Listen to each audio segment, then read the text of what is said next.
Hello दोस्तों, knowledge hub में आपका स्वागत है। और आज का नॉलेज है हिस्ट्री। आइए आज की हिस्ट्री पढ़ने से पहले या ये वीडियो देखने से पहले अगर पुराने वाले वीडियो देखेंगे तो ये वीडियो बेहतर तरीके से समझ में आएगा।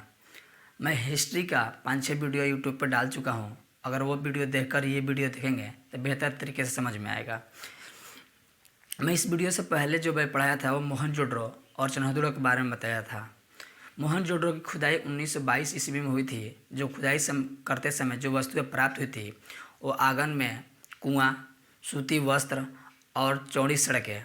और चन्होदड़ो के बारे में मैं ये बताया था कि मेहरारू से जो भी सामान, मेहरारू के रिलेटेड, मेहरारू को काम में आने वाला जो भी सामान प्राप्त हुआ था वो चन्होदड़ो से हुआ था। लेडीज़ कॉस्मेटिक सामान, जैसे कोई लड़की का जो ज़रूरत वाला चीज़ हो या औरत का जो ज़रूरत वाला चीज़ें हो वो चन्होदड़ो से प्राप्त हुआ था। और आज की जो पढ़ाई होगी वो रोपण के बारे में होगी। रोपण शब्द जैसे ही आपको कान में या रोपण शब्द देखें तो आपको ये समझना पड़ेगा कि ये आज़ादी के बाद हमारा देश स्वतंत्र होने के बाद जो सर्वप्रथम खुदाई हुई थी रोपण से हुई थी। और रोपण का आधुनिक नाम जो है रूपनगर से जाना जाता है। तो आइए रोपण के बारे में हम पढ़ते हैं। रोपण, इसकी खुदाई जो हुई थी 1953 ईस्वी में यज्ञदत्त शर्मा ने किया था और सतलज नदी के तट पर पंजाब में स्थित है। यह मानव के साथ साथ पालतू जानवरों को भी शव मिला है। शव मतलब होता है लाश है। ऐसा ही शव जम्मू कश्मीर के बुर्ज होम में देखने के लिए मिला था। हम ये समझते हैं कि मानव के साथ साथ जानवरों की शव कैसे मिले थे। जैसे कि आप ये देखेंगे कि इस तरीके से आपके परदादा हैं, अगर वो किसी कारण लुढ़क चुके हैं और उनका जो पालतू कुत्ता था, पालतू जानवर कोई भी हो, कुत्ता हो, गधा हो, भैंसा हो, भेड़ हो, कोई भी, तो जो हम जब दफनाते थे उस समय कोई जानवर, जो भी इनके कोई जानवर है नज़दीकी में जो पालते थे वो साथ में दफनाया गया था। तो वही लिख रखा है कि यहाँ मानव के साथ साथ जानवरों को भी सौ मतलब लाशें मिली हुई है। और इसके बाद रोपण के बाद हम जो पढ़ेंगे वो बनवाली के बारे में पढ़ेंगे। आइए बनवाली के बारे में हम पढ़ते हैं। अब रोपण ख़त्म होने के बाद बनवाली की जो खुदाई हुई थी 1973 से 74 के बीच रविंद्र सिंह ने किया था। और हरियाणा में एक जगह है, उस जगह का नाम है हिसार जिला यह हिसार जिला में ये बनवाली की खुदाई हुई थी। नदी जो है रंगोई नदी के समीप मतलब होता है कोई वस्तु के नज़दीक कोई वस्तु, उसके समीप कहा जाता है। यहाँ जल की निकासी की व्यवस्था नहीं था, जिस कारण घरों में सोख्ता मिला है।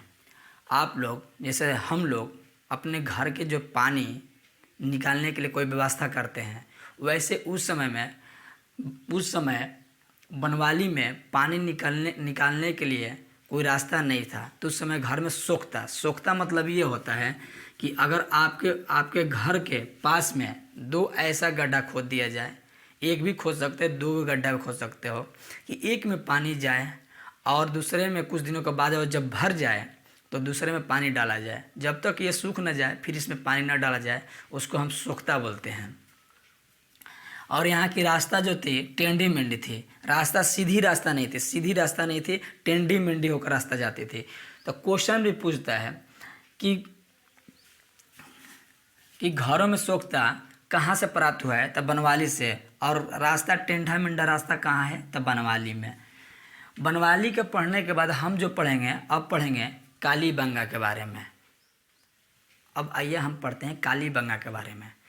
कालीबंगा जो ऐसे आपको शब्द दिखाई दे या कानों में शब्द सुनाई दे तो आप ये समझ जाए कि सिंधु सभ्यता का भाषा का यह शब्द है कालीबंगा, जिससे काले रंग की चूड़ी से संबंध या काले रंग की चूड़ी से बना हुआ शब्द है।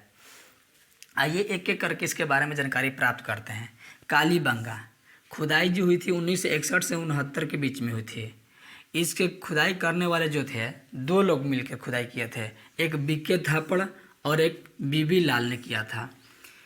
राजस्थान के हनुमान नगर जिले में स्थित है। नदी जो है सरस्वती नदी, वर्तमान में गगर नदी को बोला जाता है। इसका अर्थ होता है कि काली मिट्टी की चूड़ी। यहाँ से निम्नलिखित वस्तुएं प्राप्त हुई है। कालीबंगा से कौन कौन सी वस्तुएं प्राप्त हुई है, आइए एक एक करके उसके बारे में हम समझते हैं। हल, आप देखे होंगे खेतों में हल चलाते हुए किसानों को, तो उस समय लोहे का हल नहीं था। हल, जोता हुआ खेत, चूड़ी, अलंकार ईंट और हवन कुंड। अलंकार ईंट का मतलब हुआ, यह कभी क्वेश्चन भी पूछता है कि सिंधु सभ्यता में ईंट जो थी कच्ची थी या पक्की थी। इसका आंसर आप देंगे कमेंट बॉक्स में। और जोता हुआ खेत के साक्ष्य, क्वेश्चन भी पूछता है कि जोता हुआ खेत किस समय प्राप्त हुआ था, किस काल में प्राप्त हुआ था, तो आप कालीबंगा बता देंगे। आइए कालीबंगा के बाद हम जो पढ़ने वाले हैं वो धौलावीरा के बारे में पढ़ेंगे। धौलावीरा, इसकी खुदाई रविंद्र सिंह ने किया था। यह गुजरात में स्थित है। कहाँ पर स्थित है? गुजरात में स्थित है। यहाँ सिंधु सभ्यता का सबसे बड़ा स्थल है। क्वेश्चन पूछे कि सिंधु सभ्यता का सबसे बड़ा स्थल, तो आप क्या बताएंगे? धौलावीरा। धौलावीरा।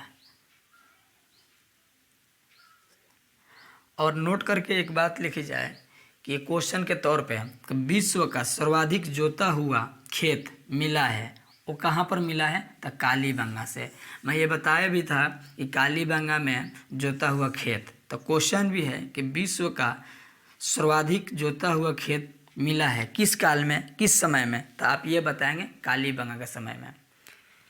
यह वीडियो आप ज़रूर देखे होंगे। देखने के बाद इस वीडियो को सपोर्ट करें, कमेंट करें और बहुत सारा प्यार दें। इसके लिए धन्यवाद।